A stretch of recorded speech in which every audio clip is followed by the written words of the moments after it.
إن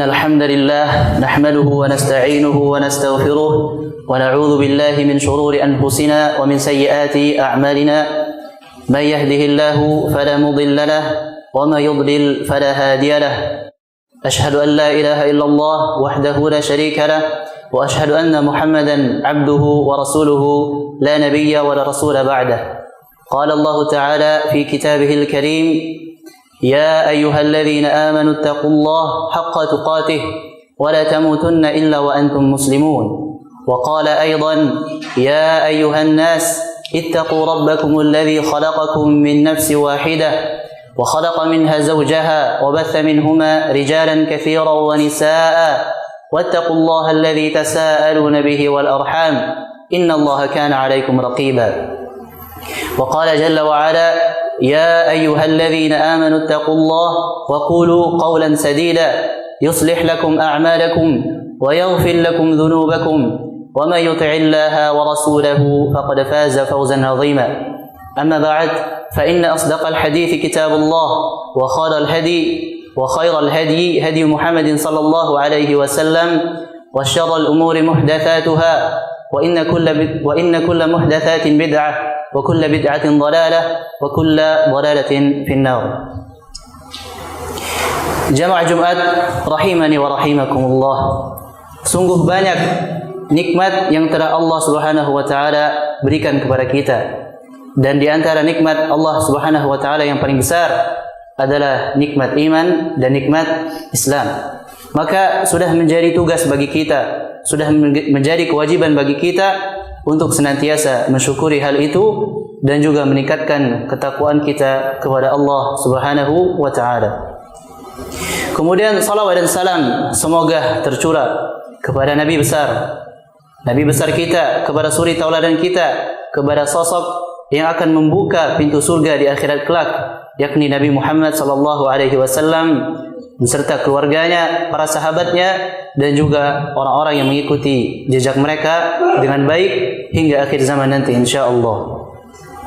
Kemudian kaum muslimin yang semoga dirahmati oleh Allah Subhanahu wa taala, berbicara tentang maksiat, sungguh maksiat ini dan setiap apa yang Allah larang tentu wajib bagi kita untuk menjauhinya sebagaimana yang Allah firmankan di dalam Al-Qur'an, "Wa ma ataakumur rasulu fakhudhuhu wa ma nahakum anhu fantahu."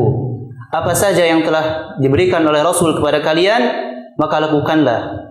Akan tetapi apa saja yang telah dilarang dari kalian, maka jauhilah. Dan sungguh maksiat itu jamaah sekalian memiliki dampak yang sangat buruk. Di antaranya adalah tertutupnya hati seseorang sehingga menyebabkan hatinya menjadi gelap dan keras. Allah Ta'ala berfirman, "Kalla bal rana ala qulubihim ma kanu yaksibun." Sekali-kali tidak demikian, kata Allah. Apa yang mereka perbuat itu hanya akan membuat hati mereka tertutup. Coba lihat bagaimanakah keadaan seorang alim, seorang ulama yang berbuat maksiat. Ambil saja contohnya adalah Imam Muhammad bin Idris Asy-Syafi'i rahimahullahu taala. Sebagaimana yang kita tahu bahwasannya beliau ini adalah sosok yang sangat luar biasa. Sosok yang bagaimana hafalannya dan bagaimana ia menguasai seluruh ilmu syar'i di dalam Islam ini. Akan tetapi pada suatu saat Imam Syafi'i mengadukan tentang hafalannya kepada gurunya. Perlu diketahui jamaah sekalian bahwasanya Imam Syafi'i ini telah menghafalkan Al-Quran pada saat usianya masih 7 tahun. Dan beliau telah menghafalkan kitab hadis Al-Muwatta karya Imam Malik pada usia 10 tahun. Dan juga beliau ini telah berfatwa di hadapan manusia ketika usia beliau 15 tahun. Akan tetapi adalah Imam Asy-Syafi'i rahimahullah ta'ala mengadukan hafalannya kepada gurunya Imam Waqi'. Beliau mengatakan sebagaimana yang beliau buat di dalam syair yang berbunyi, "Syakautu ila waqi'in su'a hifdhi فأرشدني إلى ترك المعاصي وأخبرني بأن العلم نور ونور الله لا يهدي للعاصي." Kata Imam Syafi'i, aku mengadukan tentang buruknya hafalanku kepada guruku Imam Waqi'. Kemudian beliau mengatakan, tinggalkanlah maksiat, karena sesungguhnya ilmu itu adalah cahaya. Dan cahaya Allah tidak akan masuk ke dalam hati orang-orang yang bermaksiat.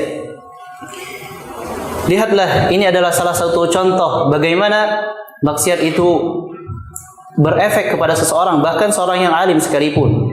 Ia bisa menggelapkan hati, ia bisa membuat hafalan kita hancur.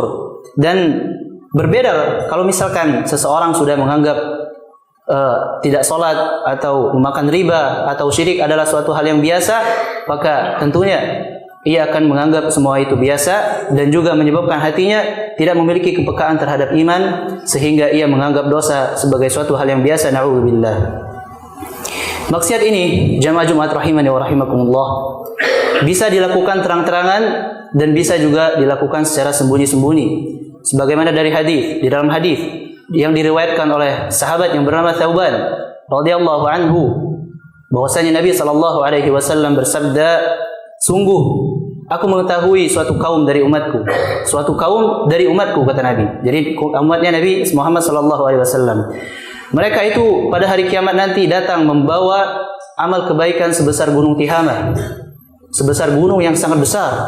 Akan tetapi Allah menjadikan amalan mereka itu bagai debu yang bertebaran. Artinya Allah menjadikan amalan mereka itu sia-sia belaka. Kemudian Thauban bertanya, "Wahai Rasulullah, kabarkanlah kepada kami bagaimana ciri dan sifat mereka sehingga kami dapat menghindari hal itu dan kami terhindar darinya." Kemudian Rasulullah sallallahu alaihi wasallam mengatakan, "Sungguh mereka itu adalah saudara kalian, kulit mereka adalah kulit kalian. Mereka juga menghidupkan malam mereka dengan salat malam seperti kalian. Akan tetapi jamaah sekalian, mereka itu, kata Nabi sallallahu alaihi wasallam, adalah orang-orang yang ketika mereka sendiri, yang mereka ketika sepi, mereka merobek tirai ketakwaan mereka sehingga mereka bermaksiat kepada Allah Subhanahu wa taala." Kemudian hadis ini semakna dengan ayat yang berbunyi, "Yastakhuna minan nas wa la yastakhuna minallah wa huwa ma'ahum idh yubayyituna ma la yarda minal qaul wa kana Allahu bima ya'maluna muhita." Allah taala berfirman, sesungguhnya mereka itu bersembunyi dari manusia, akan tetapi mereka tidak bersembunyi dari Allah. Padahal Allah menyertai mereka ketika mereka membuat suatu perkara yang tidak diridhoi oleh Allah Subhanahu wa taala, dan ilmu Allah itu meliputi segala sesuatu yang mereka kerjakan. Sekarang yang terpenting adalah jamaah sekalian adalah bagaimana cara kita untuk menghindari maksiat ini. Namun bagaimanakah caranya? Caranya adalah dengan mendeteksi, dengan mengetahui terlebih dahulu apa saja hal yang bisa menyebabkan kita terjatuh ke dalam lubang maksiat itu. Dan di antara sebabnya adalah yang pertama, lemahnya iman. Lemahnya iman seseorang disebabkan oleh kurangnya ilmu yang dia miliki dan juga kurangnya ia dalam ma'rifatullah, dalam mengenal Tuhannya. Apabila ada seseorang yang imannya kuat, ketika ia dihadapkan oleh sebuah perkara yang berbau maksiat, maka tentu ia akan mengutamakan ketakutan dan ketakwaan kepada Allah Subhanahu wa taala, dan ia menyadari bahwasannya kemaksiatan itu hanyalah kenikmatan yang sementara.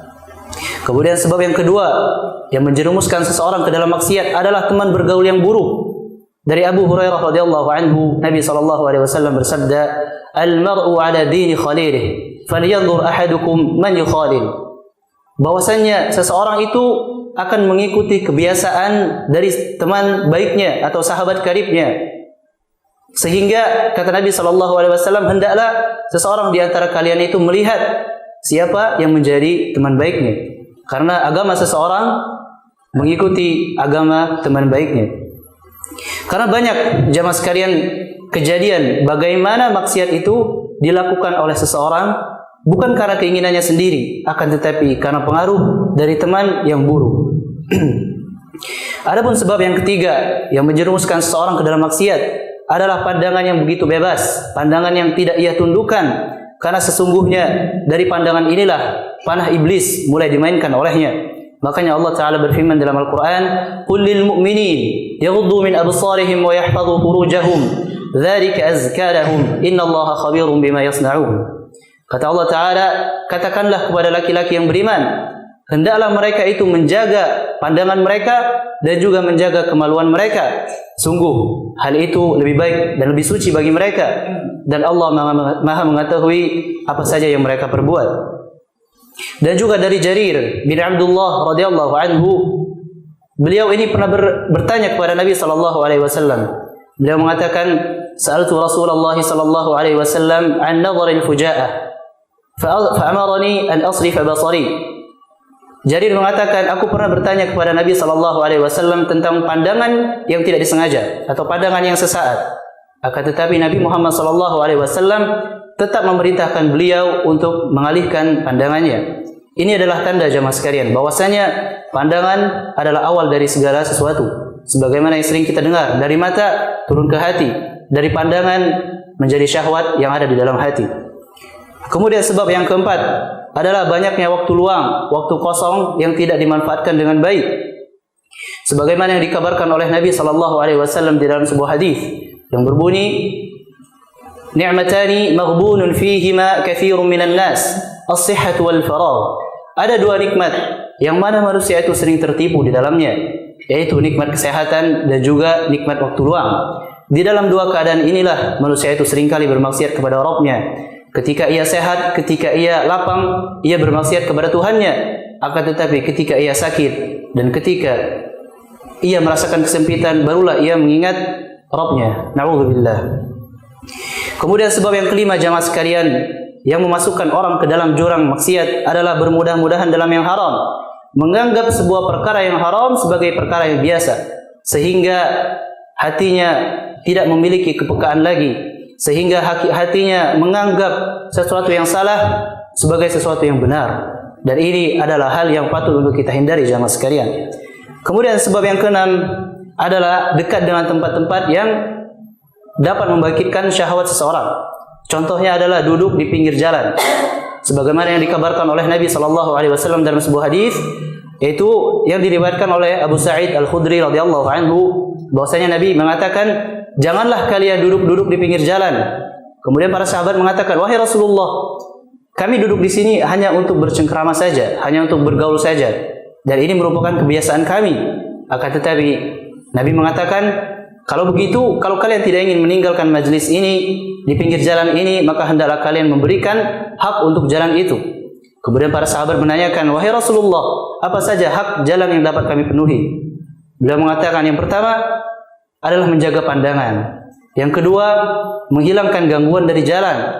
Yang ketiga, menjawab salam. Dan yang keempat, memerintahkan kepada kebaikan dan melarang dari keburukan.